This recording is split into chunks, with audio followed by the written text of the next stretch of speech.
Alhamdulillahi Rabbil Alameen Wassalatu wassalamu ala ashrafil anbiya'i wal mursaleen wa ala alihi wa sahbihi wa man istanna bi sunnatihi ila yawmiddin.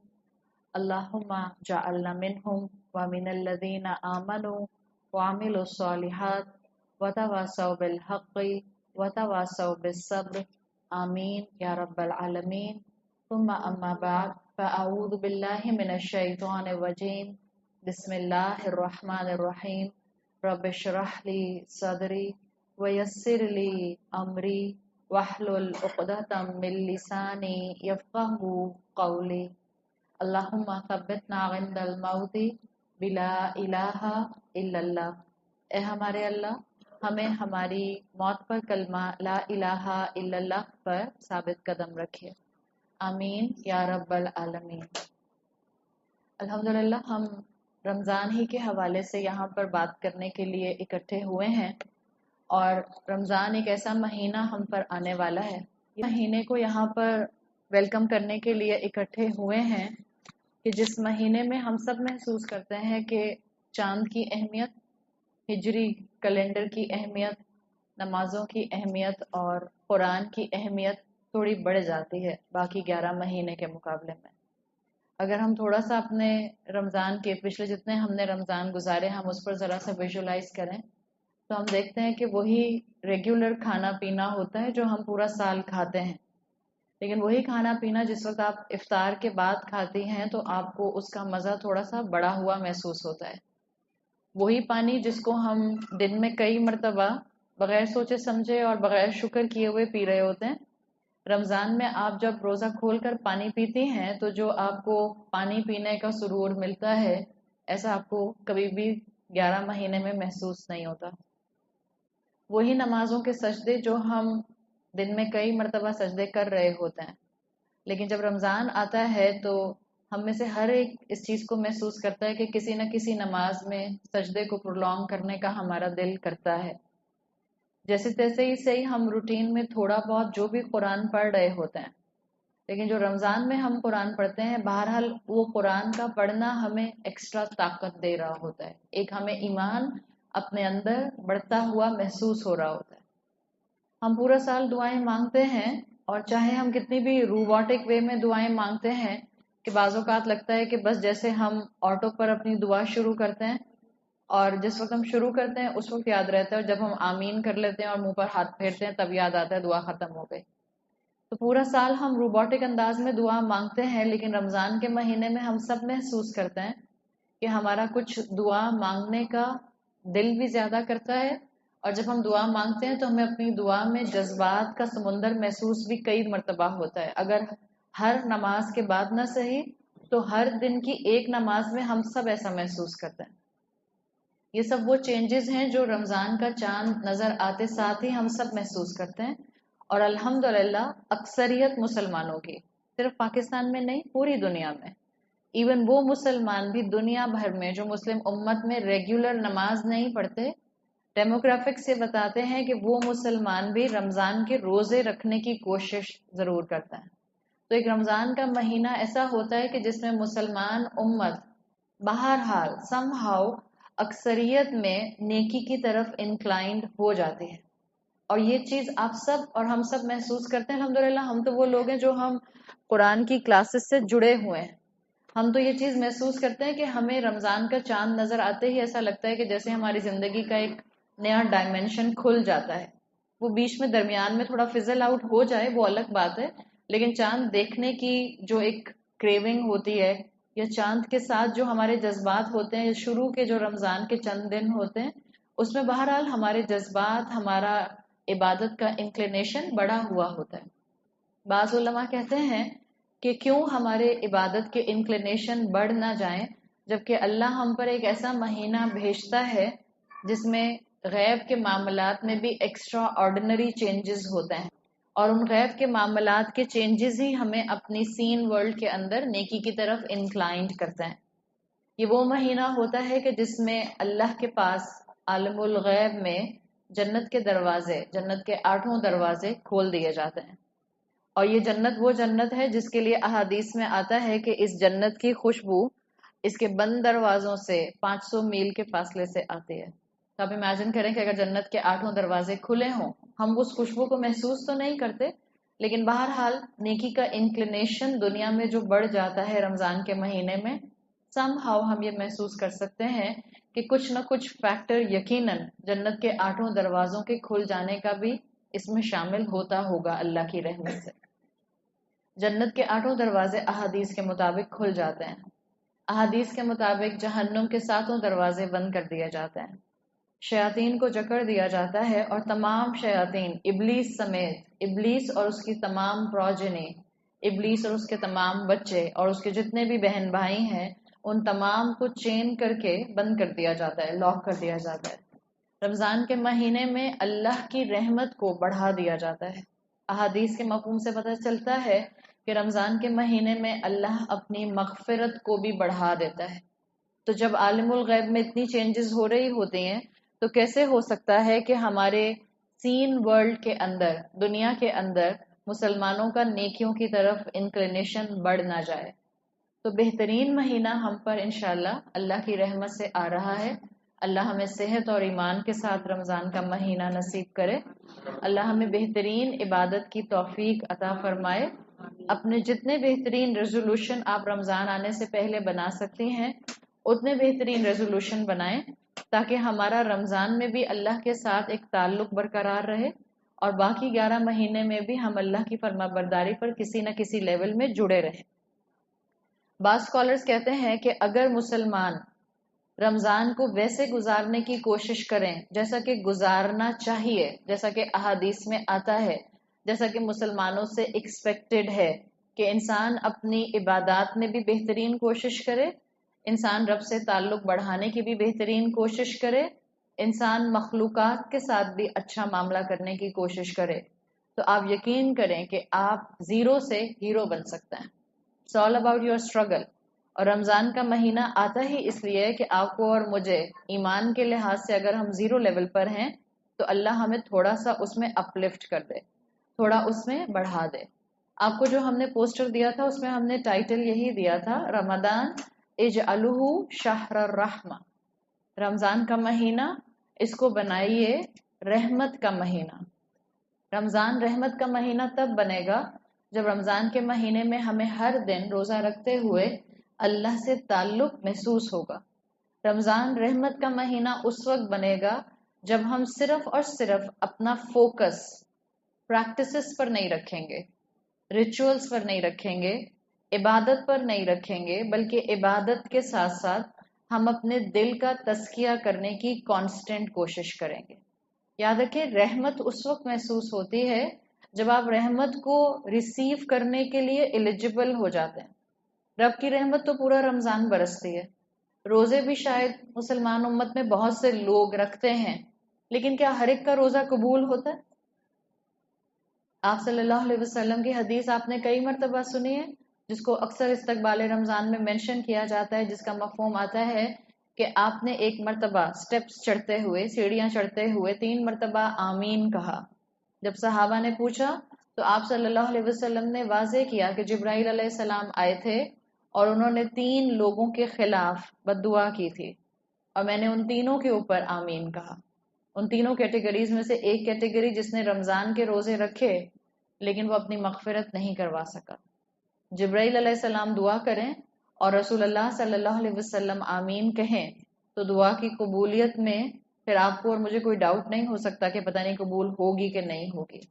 تو رمضان کے روزے سب رکھتے ہیں، لیکن قبول کس کے ہوتے ہیں اس کی کنڈیشنز آپ کو اسلام میں، قرآن میں، احادیث میں بہت اوپنلی بتا دی گئی ہیں کہ کچھ کنڈیشنز ہیں جو واضح کرتی ہیں کہ اگر یہ کنڈیشنز پوری کی جائیں تو اللہ کے بندوں کے رمضان کے روزے قبول ہوتے ہیں. رمضان تزکیہ کا مہینہ آپ کو اور مجھے بنانا ہوگا، اور آج ہم اسی ریفرنس میں بات کریں گے.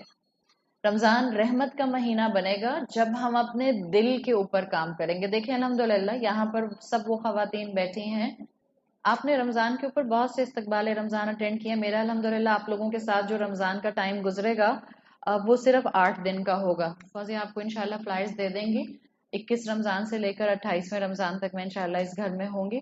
اس سے علاوہ آپ کے پاس جو شروع کے 20 دن ہیں، آپ لوگ جہاں آسانی سے جا سکتے ہیں وہاں جائیے. آئی ایم شیور آپ نے اب تک بہت سے استقبال رمضان سن بھی لیے ہوں گے اور اٹینڈ بھی کر لیے ہوں گے. آج جس ریفرنس سے میں انشاءاللہ آپ کے پاس کچھ سبق یا کچھ ایڈوائسز چھوڑ کر جاؤں گی، اس کا تعلق یہ ہے کہ ہم اپنے رمضان کے مہینے کا ایک لمحہ بھی ضائع نہ کریں، اور اس سے پہلے کہ چاند نظر آئے ہم کچھ ایسے کام ابھی سے کرنا شروع کر دیں جس سے ہمارے دلوں کا تزکیہ شروع ہو جائے.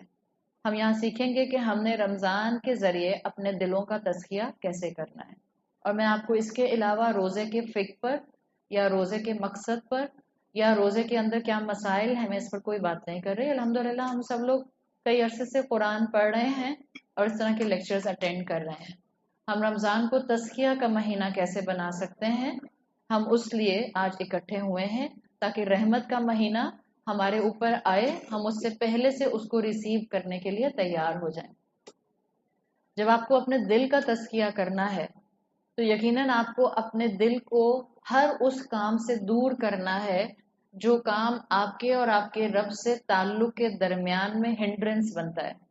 چاہے وہ آپ کے گناہ ہیں، چاہے وہ آپ کی بری عادتیں ہیں، چاہے وہ آپ کا مس گائیڈڈ لائف سٹائل ہے، یا وہ آپ کے مخلوقات سے تعلقات ہیں جو آپ کے اور آپ کے رب کے درمیان رکاوٹ بن جاتے ہیں. ہم نے ان سب پر انشاءاللہ کام کرنا ہے اور ان سب کو اپنی زندگی سے دور کرنا ہے تاکہ ہم اللہ کی طرف بہترین طریقے سے اٹریکٹ ہو سکیں. بائی نیچر اللہ نے انسان ایسا بنایا ہے کہ انسان کسی ایک ہستی سے جس کو وہ ڈیوائن سمجھتا ہے، جس سے وہ ہر چیز مانگ سکتا ہے، جس کو وہ بلائنڈلی فالو کرنا چاہتا ہے، یہ ایک انسان کے اندر نیچرلی، جس کو آپ کہتے ہیں ڈیفالٹ پوزیشن پر یہ چیز رکھی گئی ہے. ہم سب کسی نہ کسی ہستی کو، کسی نہ کسی ایک سپریم بینگ کو دل میں ایسے مقام پر رکھنا چاہتے ہیں جس کو ہم بلائنڈلی فالو کریں، جس سے ہم ایبسلیوٹ محبت کریں.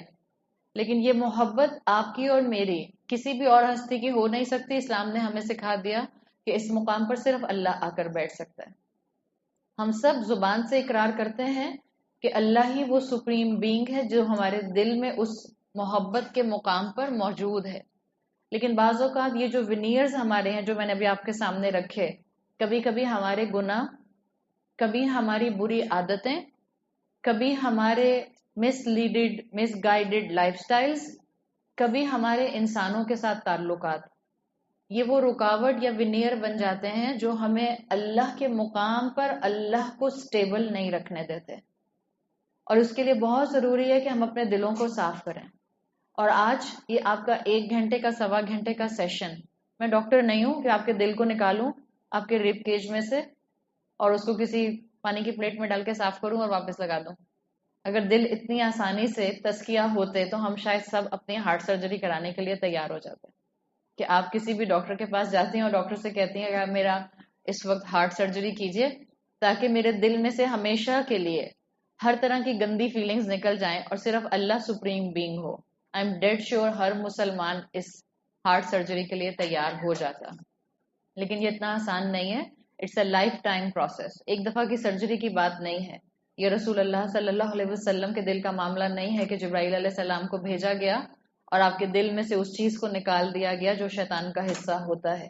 آپ کا اور میرا امتحان یہی ہے کہ مجھے اور آپ کو اسی دنیا میں رہتے ہوئے اپنا کانسٹنٹلی تزکیہ کرنا ہے.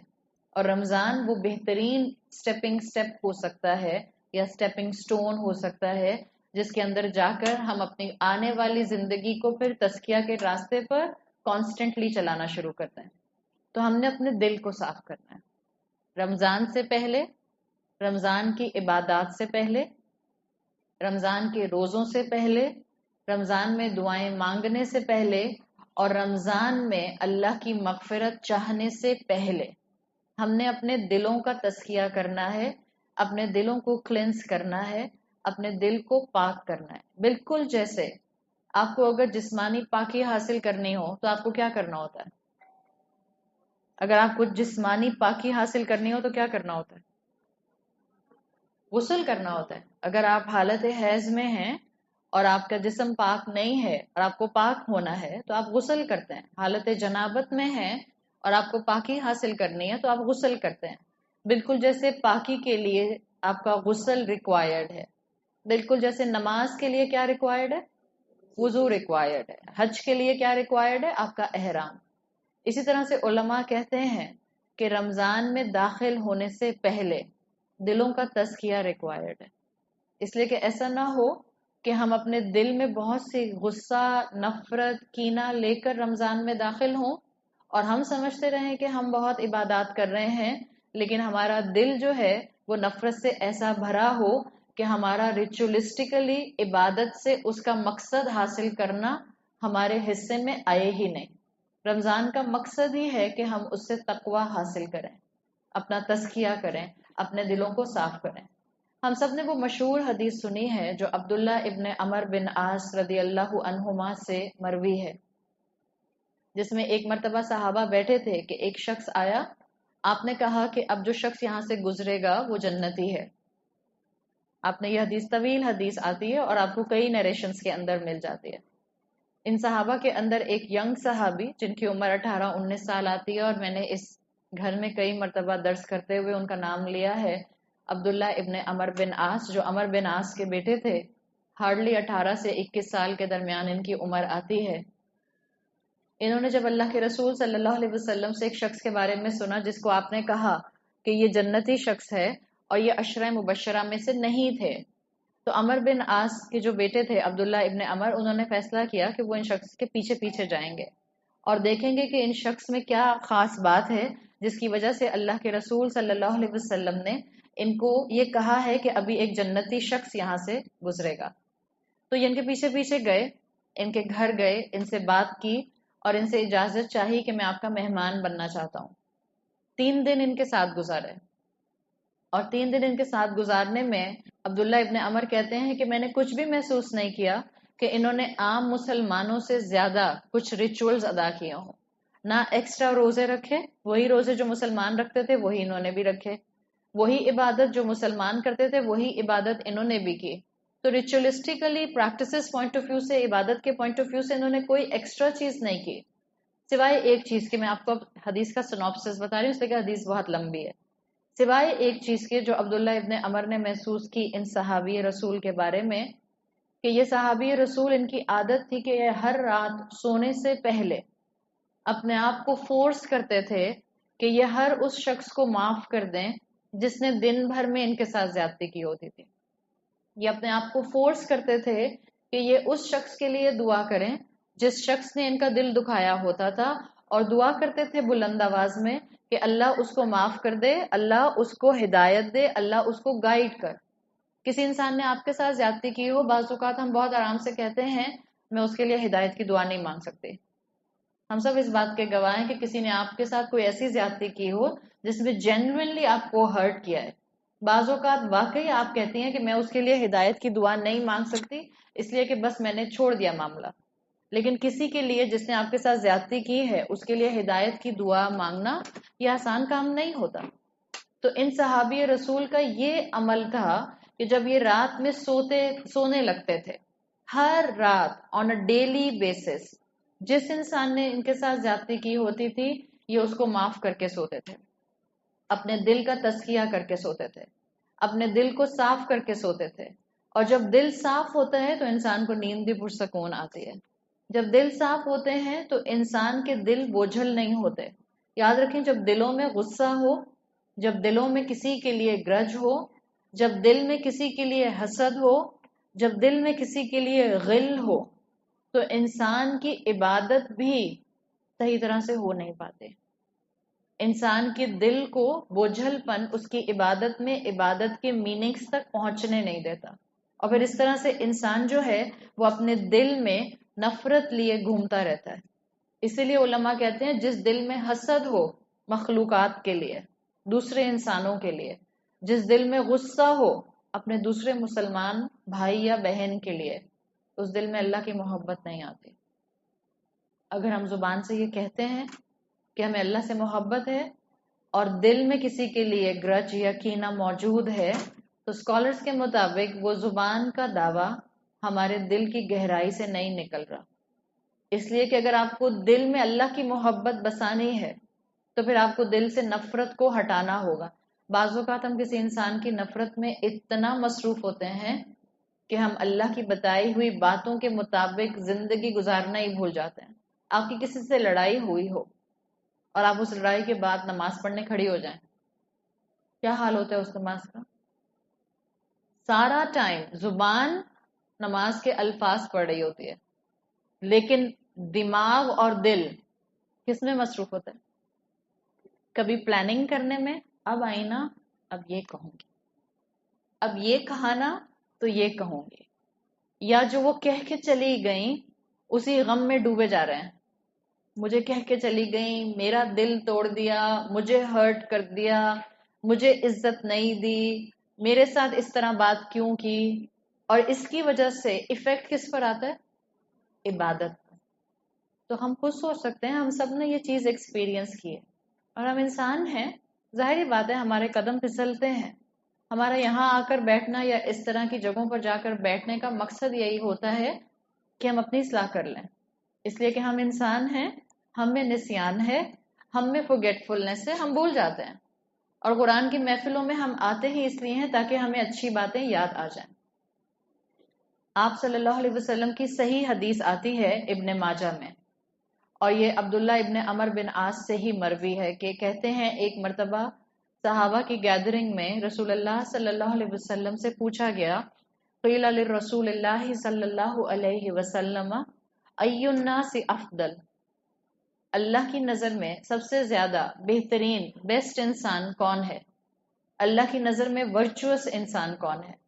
اللہ کی نظر میں انسانوں میں بہترین انسان کون ہے؟ اور آپ عبداللہ بن عمر کے بارے میں جانتے ہیں، ابھی میں نے آپ کو بتایا 18 سے 21 سال کی عمر کے نوجوان جن کے والد ان کے پاس شکایت کرنے کے لیے آئے تھے کہ یہ ساری رات نماز پڑھتے ہیں، جن کے والد رسول اللہ کے پاس ان کی شکایت کرنے کے لیے آئے تھے کہ یہ ایک دن میں ایک قرآن مکمل کرتے ہیں، جن کے والد اللہ کے رسول کے پاس ان کی شکایت لے کر آئے تھے کہ یہ ہر دن روزہ رکھتے ہیں. اور پھر وہ ایک طویل حدیث جس کو ہم نے پچھلے رمضان میں مکمل کیا تھا، جس کا ایسنس یہ آتا ہے کہ پھر اللہ کے رسول صلی اللہ علیہ وسلم نے عمر بن عاص کے بیٹے کو روکا کہ اب آپ 1/3 نائٹ عبادت کریں گے، باقی 2/3 نائٹ سوئیں گے، آپ 3 دن سے کم میں قرآن ختم نہیں کریں گے، اور آپ کو اگر روزہ رکھنا ہے تو آپ صوم داؤد رکھیں گے، داؤد علیہ السلام کا روزہ رکھیں گے، ایک دن روزہ رکھیں گے اور ایک دن چھوڑیں گے. یہ وہ صحابی ہیں جو یہ حدیث نریٹ کر رہے ہیں. تو یہ حدیث میں جب اللہ کے رسول صلی اللہ علیہ وسلم سے پوچھا گیا کہ بہترین انسان، بہترین ورچوس نیک انسان تمام انسانوں میں کون ہے، تو آپ صلی اللہ علیہ وسلم نے کہا کل مخموم القلب و صدوق اللسان، کل مخموم القلب و صدوق اللسان. آپ نے کہا وہ جس کا دل پیور ہے اور جس کی زبان ٹروتھ فل ہے. اللہ کے نزدیک افضل انسان، بہترین انسان، ورچوس انسان وہ ہے جس کا دل پاک ہے، پیور ہے، اور جس کی زبان ٹروتھ فل ہے، یعنی جو زبان سے کہتا ہے سچ کہتا ہے، ایسا نہیں کہ دل میں کچھ زبان میں کچھ. آپ لوگوں کے لیے صدوق اللسان کی ٹرم آپ کو سمجھ آ رہی ہے. صدوق صدیق سے ہے، صدقہ سے ہے. مخموم القلب کی ٹرم ہمارے لیے بھی فیملیئر نہیں ہے. ایون صحابہ نے بھی اس ریفرنس میں، اگر آپ اس حدیث کو پڑھیں احادیث کی کتابوں میں، تو صحابہ نے بھی اس ریفرنس میں کہ ہم زبان کا سچا ہونا تو سمجھ گئے، لیکن انسانوں کے افضل ہونے میں دل کا پیور ہونا، یا رسول اللہ قالو نعرف صدوق القلب، ہم یہ تو پہچان گئے کہ ایک دل کا زبان کا سچا ہونا کیا ہوتا ہے، لیکن یہ مخموم القلب کیا ہوتا ہے. تو آپ صلی اللہ علیہ وسلم نے صحابہ کے لیے اس کو ڈیفائن کیا، اور آپ نے کمپریہنسو ڈیفینیشن دی کہ مخموم القلب کیسا انسان ہوتا ہے. مخموم القلب دل کی نرمی، دل کا پیور ہونا، کیسا دل ہوتا ہے. آپ نے کہا هو التقی، وہ جو تقوی کے ساتھ ہو، والنقی، اور اپنے عمل میں بھی تقوی کے ساتھ ہو، لا اثم فیہ، اس دل میں کوئی گناہ نہ ہو، ولا بغی، اس دل میں کوئی بغاوت ہیٹریڈ نہ ہو، ولا غل ولا حسد، نہ اس دل میں کوئی کینہ ہو، گرج ہو، اور نہ اس دل میں کوئی جیلسی ہو. محدثین کے مطابق رسول اللہ صلی اللہ علیہ وسلم نے اس دل کی 2 چیزیں بتائیں جیسا یہ دل ہوتا ہے، تقی والنقی، اور باقی چیزیں بتائیں جو یہ دل نہیں ہوتا۔ کرونالوجیکل آرڈر میں اگر آپ اس کو چیک کریں تو ہر چیز دوسری چیز سے کنیکٹڈ ہے، اور رسول اللہ صلی اللہ علیہ وسلم نے اس کو اسی آرڈر میں بہترین طریقے سے بیان کیا ہے۔ آپ نے کہا مخموم القلب، کیسا دل ہوتا ہے، اور ہم یہاں اکٹھے ہوئے ہیں اپنے دل کو مخموم القلب کی کیٹیگری میں کنورٹ کرنے کے لیے۔ نمبر 1 آپ نے کہا التقی، وہ دل جو تقوی والا ہو۔ رمضان کے روزوں کا مقصد یہی ہے، تقوی۔ سورۃ بقرہ آیت نمبر 183، یا ایھا الذین آمنوا کتب علیکم الصیام کما کتب علی الذین من قبلکم لعلکم تتقون۔ اسی تقوی کے لیے تو ہم روزے رکھتے ہیں، تاکہ ہمیں اللہ کی کانشیسنس مل جائے، تاکہ ہمیں اللہ کی آبزرونس کا احساس ہو جائے، تاکہ ہمیں اللہ کی محبت اور اللہ کے خوف کا بیلنس مل جائے۔ تو آپ صلی اللہ علیہ وسلم نے کہا یہ وہ دل ہے جس میں اللہ کا تقوی موجود ہے، جو اللہ سے محبت بھی رکھتا ہے اور جس کے اندر اللہ کا خوف بھی بیلنس طریقے سے موجود ہے۔ یہ ایسا دل ہے جس کی ساری اٹینشن ہر وقت اللہ کی طرف ہوتی ہے، جس کا فوکس اللہ کی طرف ہوتا ہے۔ دوسری چیز آپ نے کیا بتایا، یہ کون سا دل ہے؟ والنقی، وہ دل جس کا ہر عمل تقوی والا ہوتا ہے۔ تقی اور نقی انٹر کنیکٹڈ ورڈز ہیں۔ علماء کے مطابق Taqi part is about focus and Naqi part is about action. یہ وہ دل ہوتا ہے جو دل ہم اپنا بنانے کی کوشش کر رہے ہیں۔ یہ وہ دل ہوتا ہے جس دل کا فوکس اللہ پر رہتا ہے۔ میں جو چوز کروں اپنی زندگی میں اس میں میرا فوکس اللہ ہو۔ میں عید کے کپڑے کیسے بناؤں؟ فوکس میں کون ہو؟ برانڈ ہو یا اللہ ہو؟ آپ کوئی بھی برانڈ سلیکٹ کرتے ہیں اپنے عید کے ڈریس کے لیے، اگر فوکس میں اللہ ہوگا آپ کبھی بھی اپنی حدود سے باہر نہیں جائیں گے۔